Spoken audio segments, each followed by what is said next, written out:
Now, this is a story that a couple of my subscribers have wanted me to talk about for a while, involving this decrepit, old, melting cave beast who decided that he is going to go over to Uganda over in Africa and spew his racism, be drunk and act disorderly, and then, to top it off, attack a staff member at the hotel in which he was probably staying in. See, this is what I'm talking about. A lot of them go over to places that they've never been to, and they do what they feel that they want to do, and then they can get away with it. It's unfortunate that the people in Uganda, or where this happened at, did not adopt the same principles as those in North Korea and handled his ass like Otto Warmbier got handled. If y'all don't know who he is, he was the guy who went over to North Korea for a vacation. God knows why anyone would go over there for a vacation, and got drunk and messed with one of the banners that was hanging up there. They sentenced him to 17 months of hard labor. He only survived like 3 of them, and then he ended up getting in a coma that the airlift him back to the States, and then he ended up dying. They wasn't playing with his ass over there. So this guy, who looks like he went to sleep one night and woke up like he was still in Jim Crow. And what's so crazy is this man is, if you look at the hat, he's a Vietnam veteran. Now, these are the same people who claim that we need to stand for the flag and it's disrespectful and all of that. But he wants to go over to another continent and another nation and disrespect the people over there. See, on a global scale, many of them think that they can go wherever they want and do what they damn well please. But anyway, he ended up getting into it with one of the workers. If you look at the picture on the left, that shows him right there punching one of the staff workers right there.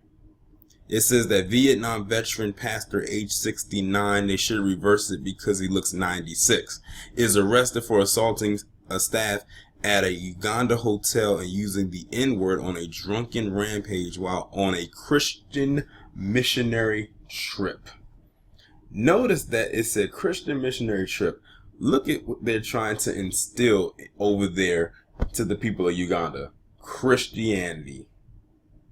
That this white person, or as the one of these sees as white sky daddy, is God. Blonde head, blue eyed.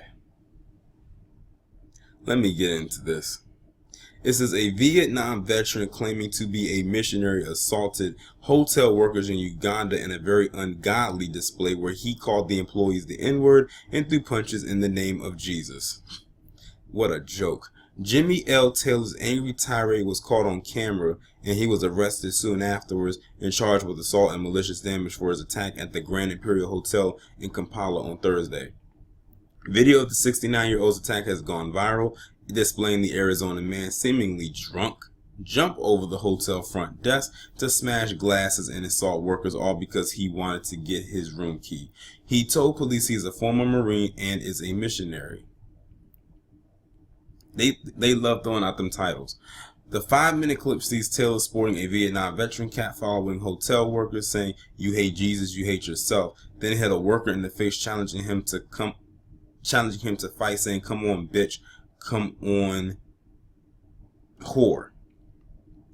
Fuck Uganda. I've come to love Uganda. I've come to help Uganda, but Uganda hates Jesus through this son of a bitch," he said, pointing at a worker. Then he calls the staff nigger bitch, adding, "You're not a human," as he smacks him in the back of the head, ranting about God and demanding his room be open for him. The video was posted online by I can't pronounce their name, and quickly went viral, 60,000 views, raising alarm to police and leading to Taylor's arrest Thursday. And that's him being carried in that middle picture at the bottom.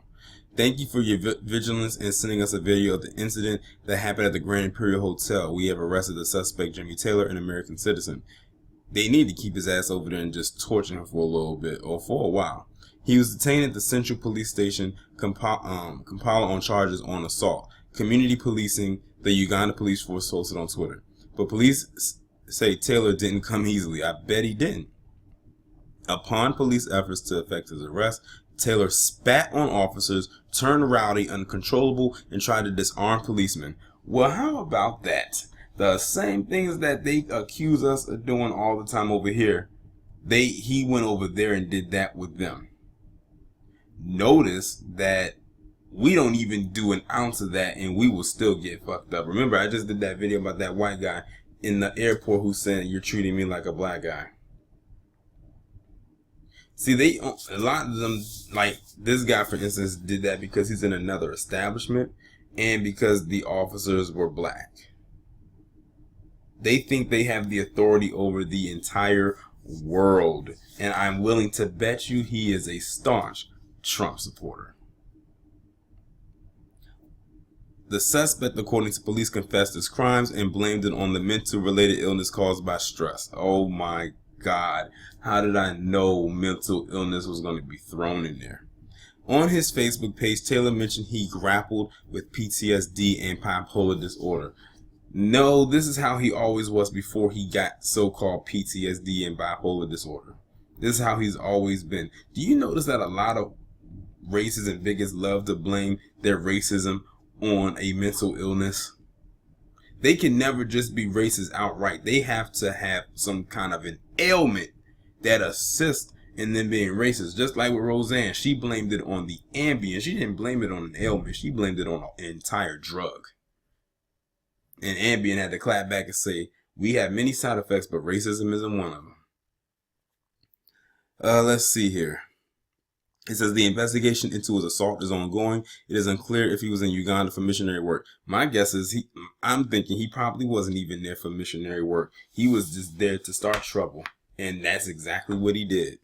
Speaking on the incident, because, if he was there to, do missionary work and he was there with a team, which most likely you do when you're doing missionary work, somebody from his team or his camp would have came out and spoke for him. But we have yet to see or hear anybody from his team, his so-called missionary team, do that. Speaking on the incident, a U.S. State Department spokesperson said to the Daily Mail, "We have seen this regrettable video. It in no way reflects the attitude of the U.S. government or the American people toward Uganda. But you know what? How the American people feel towards black people, that's exactly how it will reflect in Uganda." But they have to give that quoted speech that they give every single time something like this happens. We know they don't mean it. And that's pretty much the whole article. Listen. They need to keep him over there as long as possible. Just make sure they lock him up. We don't need to hear about another plague called this guy, the human locust, just spreading all around that country. Because you know what they're going to try to do. They're going to try to extradite him back to the States. And if he gets back here, then I have a feeling they're not really going to do nothing with him. That's why maybe Uganda needs to do like South Korea did with Otto Warmbier. They held their own until they okay, we've dealt with him enough. We tortured him enough. You can have him back. Oh, and by the way, it's not like he's going to live very long. That's all we're giving him back because we can't have we have no use for him now. We've already used him up. That's what they need to do with this guy right here. Make an example and let them know that you're not just going to come over to our establishment and act a goddamn fool. Now, y'all let me know what you think down in the comments. Like, share, subscribe. The links will be down below. I'll talk to you in the next one.